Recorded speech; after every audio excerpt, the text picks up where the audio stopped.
Hey, welcome to another episode of Your Health and Faith Community. I'm your host, Pastor Jackie Jackson, and as always, we want to thank you for taking time out of your day to spend with us. You could have been doing anything else, so we appreciate you taking time. Usually, you're probably used to me saying something about the Affordable Care Act or the marketplace. Well, we already know that that's passed, but there are still some things that you might fit into. If you've recently gotten married, divorced, had a baby, if you recently started a job, just recently moved into the area, or maybe you recently was released from jail, or we'll call it reentry. That puts you in a special category that you can still reach out for marketplace insurance, provided that you fall within that income guideline.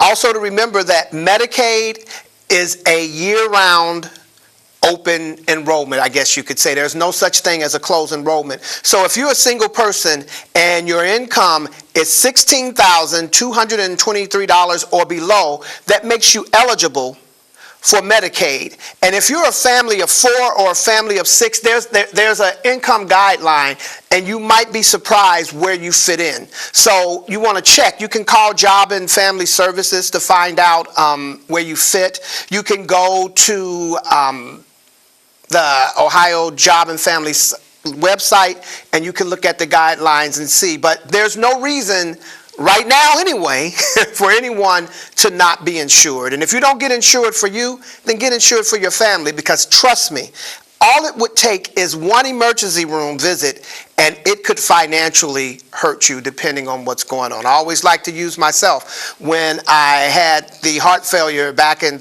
2013, 3 different times. The first time I went, that was a $80,000 bill. The second time I was in the hospital, it was a $60,000 bill. Both times I was uninsured. The third time I was insured. And then when I had my mild stroke, that would have been a crazy bill, but I was covered by health care. So do that for your family, all right? I'm not going to keep bothering you. Yes, I am. You know I'm going to always do it. Listen, we have a very special guest with us today.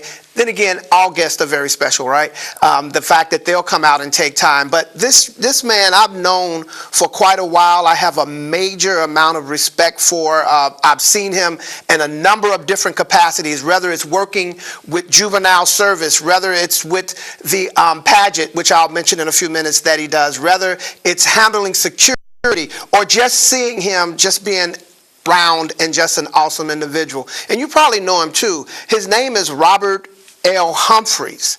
And he has a very great event that's been going on. He mentioned now, basically, not the Miss Teen Cincinnati, but just the Miss Black Cincinnati pageant since 1980. I think I was probably around 1 or 2, so I wouldn't remember it. But he has a great show coming up. Or I'm sorry, not a great show, a great pageant coming up April the 22nd, which is the Cincinnati Miss Black Teen Pageant 2017. So I want to thank you, Mr. Robert L. Humphries, for taking time out to be with us. Well, Pastor Jackson, I just want to say it. I'm very excited and very humbled, to be here on your show this morning, and for you to extend, the invitation for me, to be here. So, and I just can't say any more than that, and I give first all to God, for allowing me to be here today and to fellowship with you. I call anytime I can talk and be in the company of anyone, and especially a pastor, it gives me, time to fellowship more so than an interview, fellowship with you. So, yes, we are preparing for the Miss Black Teen Cincinnati pageant that'll take place on Saturday, April the 22nd at 2 p.m. at the New Prospect Baptist Church. We have 14 contestants that will be competing for this year's pageant. And of course, my reigning Miss Black Teen Cincinnati, I got to give her a big round of applause, Kiara Patterson.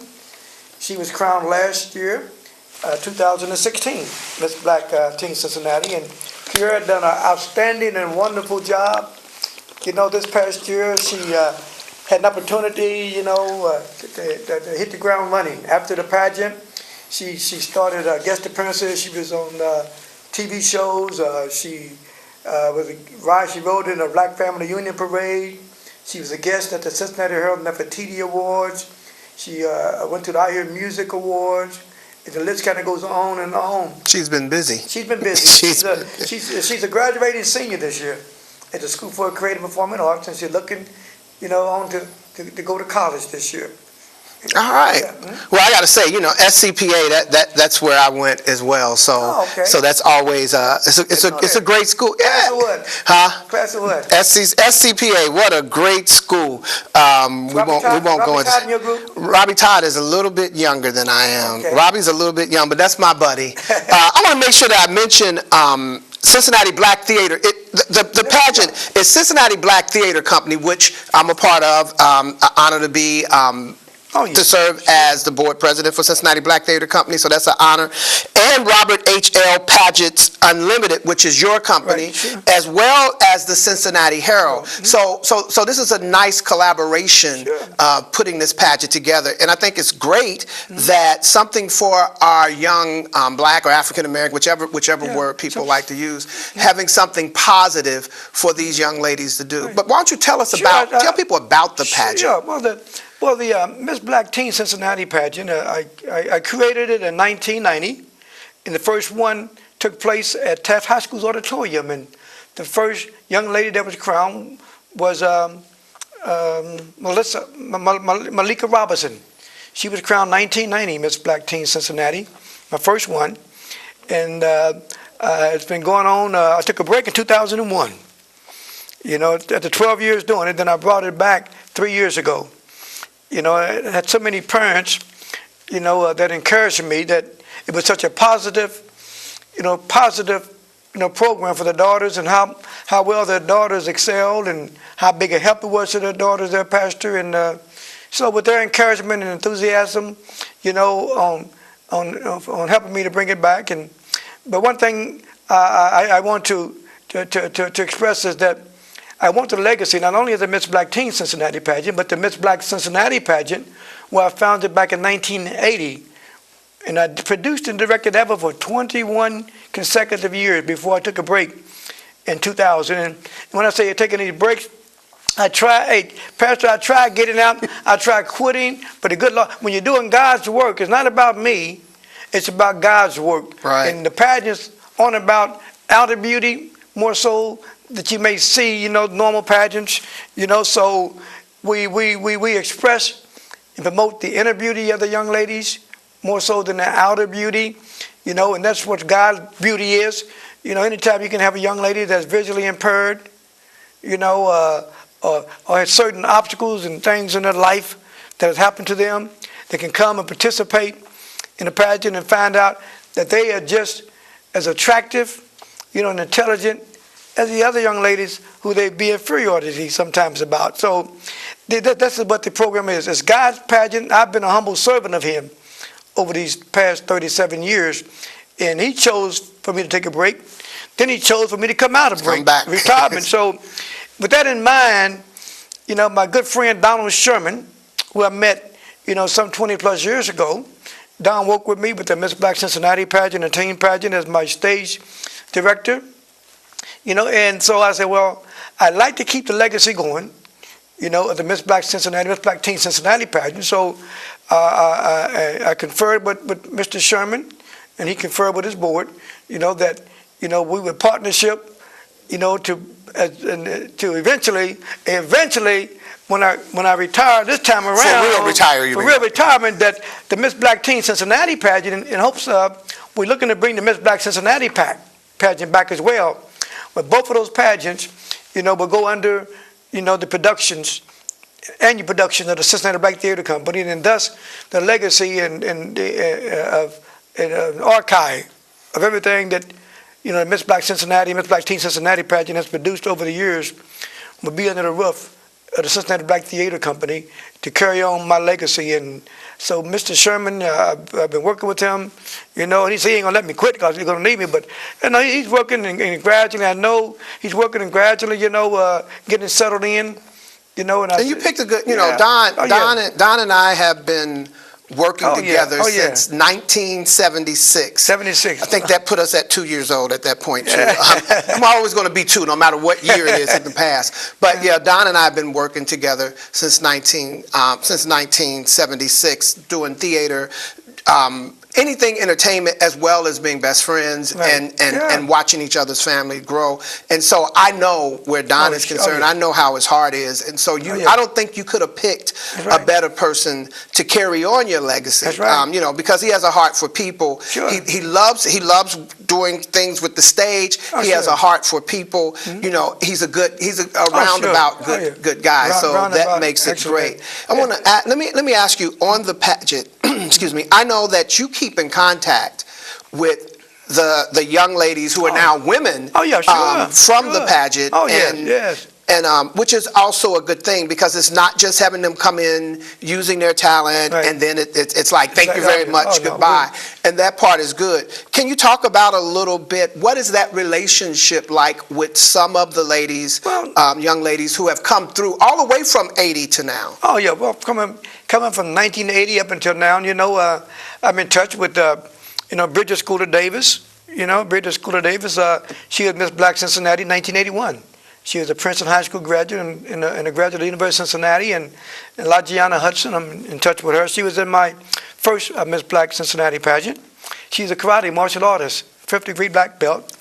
And I got Linda Kennemore Brown, one of your participants, in the Black Theater Company. She was a contestant and a runner-up in the Miss Black Cincinnati 82 pageant. So I can go on and on with different names, but sometimes I try to be careful. But Mr. Humphries didn't mention my name. He didn't mention my name. But there have been so many, throughout the years. I know that right now, currently, over the past couple of years since I brought the Miss Black Teen Cincinnati pageant back, and before I took that break, I always had, the outgoing, the reigning Miss Black Cincinnati and Miss Black Teen Cincinnati would always work and help me, as a staff, and help training and preparing the contestants, for the pageant. So this year, with Donald as my director, for the pageant, and of course Lakeisha Ely. Lakeisha, she's been in your production, very talented young lady, and she's an alumni of your school as well, SCPA. She's my rehearsal coordinator. And then Angela Grayson. Angela Grayson was Miss Black Cincinnati winner in 1995. And she's my training coordinator, for the contestants. And of course, 2 more of, the Black Theater Company's representatives, staff, which was Avery Hammonds, is my talent coordinator, helping the contestants prepare for the talents. And of course, his lovely wife, Tyra, is my dance choreographer, for the pageant. And of course, going back in 1981, one of my administrative assistants, and she's as administrative assistant and serves as an advisor to me as well, is Sharon King.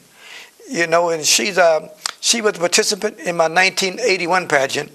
She can still remember the dance number. Wow. Song. We did it to Fame, and she still remembers the dance step to that song too. Every time we do it. Matter of fact, it's the same music that we're going to be using this year for the Miss Black Teen Cincinnati pageant. But of course, Tyra is going to do the instrumental version without the wording version. So she has a wonderful dance routine that she's been working on for the contestants. So then there's another new young lady that I have, Cherie Murphy, who expressed interest and concerns about participating, getting involved. So I like to give our young people an opportunity that they come to me and after interviewing her. And so she's been aboard working with me in contestants relations and keeping contestants up to date on information and their responsibilities and their commitment. So we've been doing again that. But like it says, I know that I had my co-host. Can I mention the co-host? Please. My co-host for this year's pageant, none other than Curtis Fuller. All right. And of course, Tisha Norman, who is Miss Black Cincinnati 1998 winner.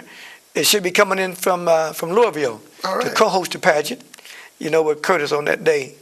So, Sounds like that. Of course, Pastor Jackie Jackson will be there, to do the invocation. I heard that. I heard that he was going to be there. Pastor Jackie Jackson will be there. Well, let me ask you Jesse this. Jackson. No, not Jesse. Not Not Jesse Jesse. Jackson. Although that happens a lot. Jackie Jackson. That happens a lot. I want to do this because at the end of the show, our producer, Anita Alexander, she'll be putting up some information, but I don't know how well this card will show, but I'm going to show it at the camera anyway. That's maybe the it's registration. coming, maybe it's not, it's the registration. But she'll put up information on the show that you can get and be able to reach out. We want you to come next week, come out and support our young black women here in the city, these teenagers. Let them know that, hey, we're supporting you. But I want to move on before we run out of time because there are so many other things you've done. One of the things I want to talk about, and I don't know how much time we have, but I want to get both of these in. So, Sure. we're just going to try to give it as much time as possible. You drove in the motorcade for President Obama 3 different times. So let's talk about that because Sure. I don't think I know anyone who's done that. Sure. So tell us about that experience. I'd be glad to share that experience with you. I gained my experience, by way of the United States Army, where I served as a military police when I was drafted in 1970, and I continued my career, in the Army Reserves with the 377 Military Police Company, and then, of course, the Individual Ready Reserves, where I was later recommended and attended the Military Police Investigation School in Fort McClellan, Alabama. From there, also, I was recommended to attend, the 42-hour protective service training course. You got my certification there, where I learned to do those kind of details, to drive in motorcades and to do security and to protect VIP people. So, and not only that, I received a private investigator, a security guard license I held for a number of years, and I had that at the time. So, but by way of his campaign, when the senator first announced his candidacy, he came to Cincinnati. By way of his college, Harvard University Law School, a friend who graduated with him would have been Jan Michelle Kearney, and I was approached by the campaign to do the security for the VIP room for the Senator Obama. So I provided and coordinated the security detail, for the VIP room. And then from there, we transported him to the main ballroom, for him to speak to the larger, participants that came out to support him. Now, getting to the motorcade. Yes. That was always one of my dreams, Pastor, was to drive a very important person in a motorcade one time, because I really wanted to go to be in the Secret Service. I got out of the military, but things didn't go that way.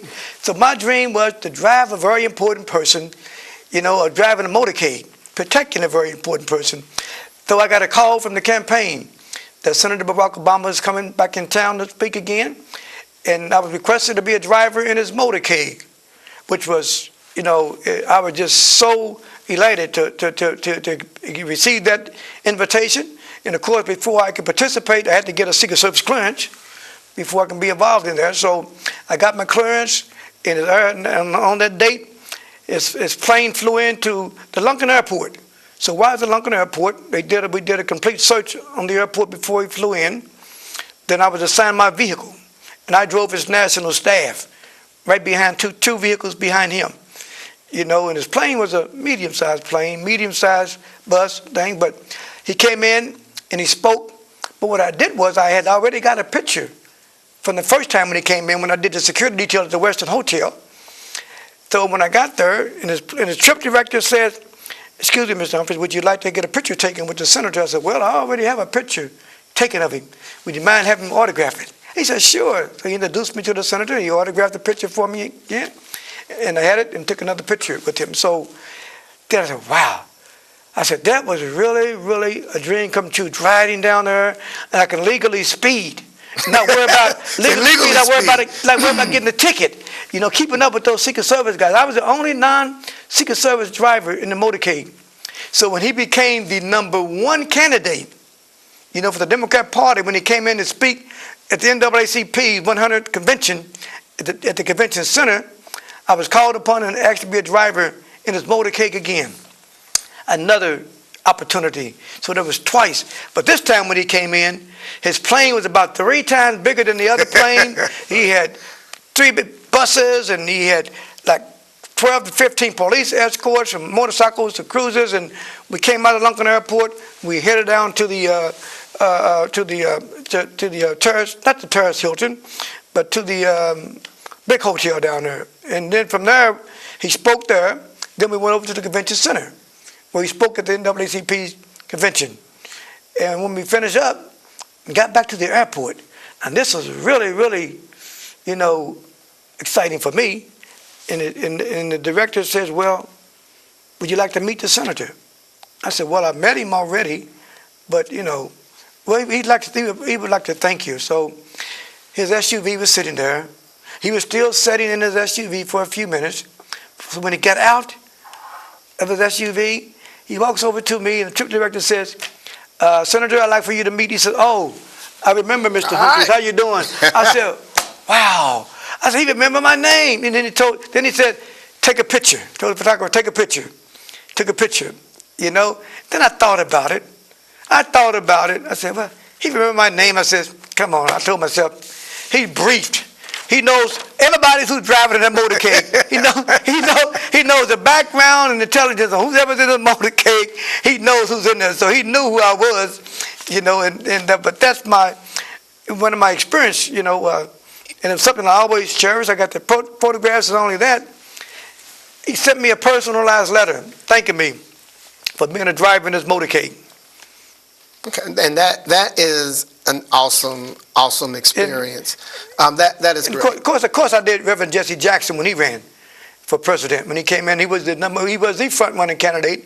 I did security detail for Jesse Jackson, picking him up at the airport, transporting him in, to the Integrity Hall where Mr. Stephen Reese had brought him in to his campaign, the Integrity Hall. And the list kind of goes on and on, from Vanessa Williams to Yolanda Adams, you name them. I've done private security. Most folks don't know that. Like I said, that I had a private investigator license. Some folks knew I had a PI license. Some folks didn't know. Some folks knew that, said, well, you're not investigating me, are you? I said, no. They would double check and say, are you investigating me? Dig up some information on me. So just want to be sure. Yeah. I want to do this too, because we're actually winding down. Okay, sure. And I definitely want to talk about this last point, that you and your wife Jackie, right? Which is a great name, because Jackie, anybody with the name Jackie is great. It's bigly. You are foster parents. Yes. And so I want to we have maybe 3 minutes. Okay. But I would be remiss if we didn't talk about this. So tell us about your time as a foster parent, and even what compelled your heart to take that on? What compelled our hearts, Pastor Jackson, is that, my wife had two nieces that were in foster care in California, and they were in two different foster homes. They were like maybe 7 and 8 years old at the time, and so she went to California. She made the decision to move them back, bring them back to live together and raise them as sisters. So she brought them back to Cincinnati, and we raised the two of them together. So, with them, we didn't never use the word foster. These are foster children, but we would call them our children. So from that point on, then we did relatives, and then we became licensed with Hamilton County Jobs and Family Services as foster parents. So we had opportunity and privilege, to have so many young children to come into our life over the past 20 years plus, as foster parents. Do you have an idea, and maybe not of the number? Oh, well, I'm going to probably say, could be in the 30s maybe, somewhere along in there, kids that we had in and out of our homes or more, so that's that, and then to see some of the ones that, you may not say, but will make it. But we provided them a safe environment, give them the most positive guidance that we can probably give, and that's probably what brought us into foster parenting.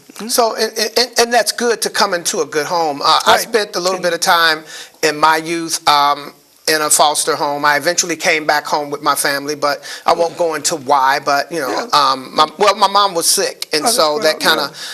We ended up in a different situation. So I definitely have a heart for anyone that would open up their home to do such a thing and bring people in. Could you just take maybe about a minute, and just reach out to the individuals that may be watching and just tell them why it would be good, because I think more and more people, there are a lot of good people who need to reach out and help these children. I'd like to share with anybody out there that's interested in becoming a foster parent. It takes a very special person to do that, and you have to be strong and spiritually wise, to be a foster parent, and you got to be concerned. And it's not about us, but it's about the kids. It's about the children. So if you got passion, for helping and giving children that have some difficult challenges and problems in their life, reach out to them. Become a foster parent. Show them and provide an avenue for them to get a little further in their life. Absolutely. Thank you very much, Mr. Humphries. Listen, we want to thank you again. Don't forget, next Saturday, April 22nd, and I'm going to read so I can give you the exact time. My supporters. It's going to be, what time is the event? Next Saturday at 2 p.m., April 22nd. And as we roll out, I'll give you the last word. Hey, thank you again. God bless you. Stay healthy. Stay faithful. Until the next time we speak. I'd like to say thank you to my sponsors for this year's pageant, which is the Cincinnati Herald, Carl Linder Family Branch YMCA, the Center for Closing the Health Gap, Cincinnati Music Festival, Ropers Restaurant and Catering, Southern Food, Pete Coleman, the Perfect Photography Studio, Avondale Running Club, President Tuxedo, Zeta Phi Beta Sorority, Phi Sigma Zeta Chapter, Ford Park, Pamela Mose Winston of Shampoo Hair and Nail Salon, Darlene Edwards of Extra Sharp Hair Salon, Tony Doherty of Simply Divine Makeup Academy, and designed by LAH LLC. Come out and support this year's Miss Black Teen Cincinnati pageant on Saturday, April the 22nd at New Prospect Baptist Church. Thank you. At 2 p.m. At 2 p.m. We thank you again. Like I said, stay healthy, stay faithful. Until the next time, God bless you. Thank you.